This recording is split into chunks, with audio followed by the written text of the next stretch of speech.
நம்ம இப்போ மன்னார்லேருந்து யாழ்ப்பாணம் போகிற மாதிரி இலங்கையிலேருந்து இந்தியாவுக்கு போயிட்டு வரலாம். நடந்து போனால் கூட 2-3 மணித்தியாலம் தான் செல்லுவோம். அவ்வளோ பக்கத்தில் தான் இந்தியாவும் இலங்கையும் இருக்குது. இந்த நீங்கள் பார்த்துட்டு இருப்பீங்க இந்த மணல் திட்டு. வெல்கம் டு துசான் பிளாக். இன்றைக்கு நான் எங்கே வந்திருக்கேன்னு சொல்லி பார்த்தீங்கன்னா இலங்கையில் மன்னார் மாவட்டத்தில் இருக்க தலைமன்னார் கிராமத்துக்கு தான் வந்திருக்கேன். இந்த தலைமன்னார் கிராமம் வந்து இலங்கை தமிழ் மக்களுக்கும் சரி உலக தமிழ் மக்களுக்கும் சரி ஒரு முக்கியமான இடம். ஏன் இந்த தலைமன்னார் முக்கியமான இடம்னு சொல்லி பார்த்தீங்கன்னா நமக்கு சரியாக 30 கிலோமீட்டர் தூரத்தில் தான் ராமேஸ்வர தனுஷ்கோடி இருக்குது. இந்திய வாழ் தமிழ் மக்களுக்கும் இலங்கை வாழ் தமிழ் மக்களுக்கும் ஒரு தொப்புள் கொடி உறவுன்னு சொல்லுவாங்க. அந்த தொப்புள் கொடி உறவோட தொப்புள் கொடியே இதுதான், இந்த தலைமன்னார் டு ராமேஸ்வரம் தான். அது மட்டும் இல்லாமல் தமிழ் மக்களோட நம்பிக்கையான ராமாயண இதிகாச புராணத்தில் கட்டப்பட்டதாக சொல்லப்படுற ராமர் பாலமும் இந்த தலைமன்னாரில் தான் இருக்குது. அதாவது தலைமன்னாரில் இருந்து ராமேஸ்வரத்துக்கு தான் இருக்குது. ராவணன் வந்து சீதையை கடத்திட்டு வந்த பிறகு சீதையை தேடி ராமன் அனுமர் துணை கொண்டு கட்டின பாலம் தான் இந்த ராமர் பாலம். அந்த ராமர் பாலத்தோட தொடக்கத்தில் தான் நம்ம இப்போ நிற்கிறோம். ரொம்பவுமே ஆச்சரியமான தகவல் என்னென்னா இன்று வரைக்கும் அந்த பாலத்தோட சிதைவுகளை வந்து நம்ம கண்ணூடா காட்டக்கூடிய மாதிரி இருக்குது, பார்க்கக்கூடிய மாதிரி இருக்குது. இது வந்து தமிழ் மக்களுக்கும் குறிப்பாக சைவ மக்களுக்கும் ரொம்பவுமே நம்பிக்கை தர ஒரு இதிகாச புராணமாக 1000 ஆண்டுகளாக நம்பப்படுற ஒரு நம்பிக்கையாக இது பார்க்கப்படுது. நம்மளோட சேனலுக்கு யாராவது ஃபர்ஸ்ட் டைம் வரீங்களா சப்ஸ்கிரைப் பண்ணி போட்டு தொடர்ந்து வீடியோ பாருங்கள். வாங்க ராமர் பாலம் பார்க்க போகலாம்.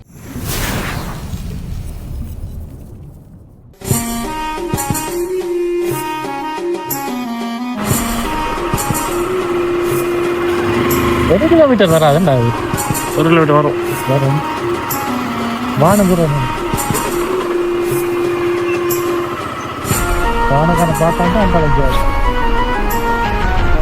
நம்ம இப்போ நிற்கிற கரை பார்த்தீங்கன்னா இலங்கையோட தலைமன்னார் கரை. இந்த கரைக்கு அடுத்த கரை அப்படியே நம்ம அடுத்த கரைக்கு போனோம்னா நம்மளோட பக்கத்து நாட இந்தியாவோட தனுஷ்கோடியோட கரைக்கு நாங்கள் போயிடுவோம். ரொம்பவுமே பக்கத்தில். அதால தான் இந்திய தமிழ் மக்களையும் இலங்கை தமிழ் மக்களையும் தொப்புள் கொடி உறவுன்னு சொல்றதுக்கு ஒரே ஒரு காரணம் இந்த தலைமன்னாரும் அங்கட ராமேஸ்வரமும் தான். இந்த ராமர் பாலத்தை பார்த்தீங்கன்னா 2 விஷயம் இருக்கு. ஒன்று வந்து ஐதீகம், இன்னொன்று வந்து விஞ்ஞானம். ஐதீகம் என்ன சொல்லுதுன்னு பார்த்தீங்கன்னா பல ஆயிரம் வருஷத்துக்கு முன்னுக்கு வந்து ராமாயண காலத்தில் வந்து ராவணன் வந்து சீதையை வந்து கடத்திட்டு வந்துட்டார். அப்படி கடத்திட்டு வரும்போது சீதையோட கணவரான ராமன் வந்து சீதையை தேடி இலங்கைக்கு வரக்காண்டி அனுமர் துணை கொண்டு வானரங்கள் படை சூழ கட்டின பாலம் இந்த ராமர் பாலம். இப்போ நம்ம நின்றுட்டு இருக்க இந்த இடத்துல தான் ராமரும் அனுமரும் வந்து இறங்குனதா ஐதீகம் வந்து சொல்லுது. அப்படியே நாங்கள் விஞ்ஞான ரீதியாக பார்த்தோம்னு சொன்னால் நாசா வெளியிட்டுள்ள அறிக்கையில் அவங்க என்ன சொல்கிறாங்கன்னு பார்த்தீங்கன்னா ராமேஸ்வரத்துக்கும் தலைமன்னாருக்கும் இடையில் இருக்க அந்த கடற்பகுதியில் இந்த சுண்ணாம்பும் கல்லும் சேர்ந்து பல 100 ஆண்டுகளாக சேர்ந்து அந்த கல் வந்து தேங்கி தேங்கி தேங்கி தேங்கி அப்படியே ஒரு உறுதியான கற்பாறையாக மாறிட்டு அது வந்து ஒரு சங்கிலி அமைப்பில் வந்து இருக்குது. இது வந்து ராமர் பாலத்துக்கும் இதுக்கும் சம்பந்தம் இல்லை, இது வந்து ஒரு இயற்கையான திட்டு அப்படின்னு சொல்லி விஞ்ஞானம் சொல்லுது.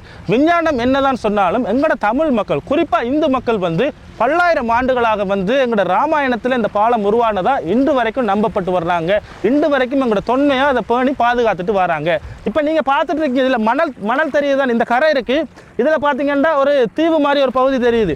இதே மாதிரி கிட்டத்தட்ட 16 மணல் திட்டுகள் வந்து இருக்குது ராமேஸ்வரத்துக்கு. அதில் 8 வந்து இலங்கைக்கு சொந்தம், அந்த 8 தாண்டி இருக்கு அங்கால இருக்க 8 வந்து இந்தியாவுக்கு சொந்தம். உலகத்திலே அதிக தமிழர்கள் வாழ்கிற இடமா வந்து தமிழ்நாடு காணப்படுது. இந்தியாவோட தமிழ்நாடு. அதுக்கு அடுத்து பார்த்தீங்கன்னா இலங்கையில் தான் காணப்படுது. இந்த 2 தமிழர்களுக்கும் இடையில் இருக்கிற அந்த தொப்புள் கொடி உறவாக தான் இந்த கடல் இருக்குது. இந்த கடல் அங்கால பக்கம் போனாலும் தமிழாக்கள், இந்தியாவில் போனாலும் தமிழாக்கள். எங்களோட உறவுகள் தான் அங்கேயும் இருக்கும் இங்கேயும் இருக்கும். அப்போ ரொம்ப நாளாக வந்து இலங்கை அரசாங்கமும் இந்திய அரசாங்கமும் சேர்ந்து இலங்கைக்கும் இந்தியாவுக்கும் இடையில் ஒரு பாலம் ஒன்று அமைக்கிறதுக்கு ரொம்ப நாளாக திட்டம் போட்டு கொண்டு வராங்க. ஏனோ தெரியலை, எத்தனை ஆண்டுகள் ஆனாலும் அது கைகூடி வருதில்லை. இதுக்கு பின்னணியில் என்ன காரணம் இருக்குன்னு சொல்லி நம்மளால் ஊகிக்க முடியலை. ஒன்று பொருளாதாரமாக இருக்கலாம், இல்லது கலாச்சாரமாக இருக்கலாம், இல்லது அரசியலாக இருக்கலாம். உங்களுக்கு இது என்ன தோணுன்னு சொல்லி கண்டிப்பாக நீங்கள் கமெண்ட் பண்ணுங்கள். அப்படி ஒருவேளை இந்தியாவுக்கும் இலங்கைக்கும் ராமேஸ்வரத்துக்கும் தலைமன்னாருக்கு இடையில் ஒரு பாலம் போட்டால் எப்படி இருக்கும்? நம்ம இப்போ மன்னார்லேருந்து யாழ்ப்பாணம் போகிற மாதிரி இலங்கையிலேருந்து இந்தியாவுக்கு போயிட்டு வரலாம். எங்களோட தொப்புள் கொடி உறவுகளோட அடிக்கடி நாங்கள் சந்திக்கலாம், எங்களோட கலாச்சாரங்களை பரிமாறலாம், எங்களோட பொருளாதாரங்களை பரிமாறலாம். இப்படி எத்தனையோ திட்டங்களை செய்யலாம். இந்த திட்டமெல்லாம் ஒரு நாள் நடக்கும், ஆனால் எப்படின்னு தான் தெரியல. கிட்டத்தட்ட 30 கிலோமீட்டர்ன்றா 1.5 மணித்தியால பயணம் தான். நடந்து போனால் கூட 2-3 மணித்தியாலம் தான் செல்லுவோம். அவ்வளோ பக்கத்தில் தான் இந்தியாவும் இலங்கையும் இருக்குது. இந்த நீங்கள் பார்த்துட்டு இருப்பீங்க இந்த மணல் திட்டு.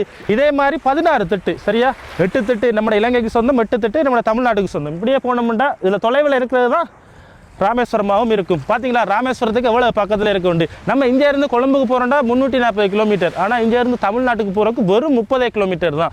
அவ்வளோ பக்கத்தில் நம்ம உறவுகளோடு நாங்கள் இருக்கிறோம். நம்ம இப்போ ராமாயண காலத்தில் ராமன் வந்து அனுமர் துணை கொண்டு வானரங்களோடு சேர்ந்து ராமர் பாலம் கட்டி இலங்கைக்கு வந்த பாலம் இருந்த இடத்துக்கு தான் இப்போ வந்து உங்களுக்கு எனக்கு தெரிஞ்ச விஷயங்கள், நான் படித்த விஷயங்கள் எல்லாத்தையுமே சொல்லிட்டேன். இதை விட மேலதிகமாக உங்களுக்கு ஏதாவது விடயங்கள் தெரிஞ்சுட்டா கட்டாயம் நீங்கள் கமெண்ட் பண்ணுங்கள். இலங்கையில் மன்னாரில் இப்படி ஒரு ராமர் பாலம் இருக்குது, இந்த இடத்துக்கு வந்திருக்கீங்களா?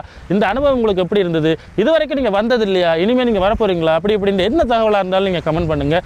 நம்மளோட வீடியோவை நீங்கள் இது வரைக்கும் பார்த்துருந்தீங்கன்னா உங்களுக்கு ரொம்பவுமே நன்றி. தொடர்ந்து சப்ஸ்கிரைப் பண்ணி நம்மளோட சேனலுக்கு கூட ஆதரவு தாங்க. மேலும் அடுத்த ஒரு காணொலியில் உங்களை சந்திக்கும் வரை உங்களிடமிருந்து விடைபெற்றுக் கொள்கிறேன். நன்றி, வணக்கம், பாய் பாய்.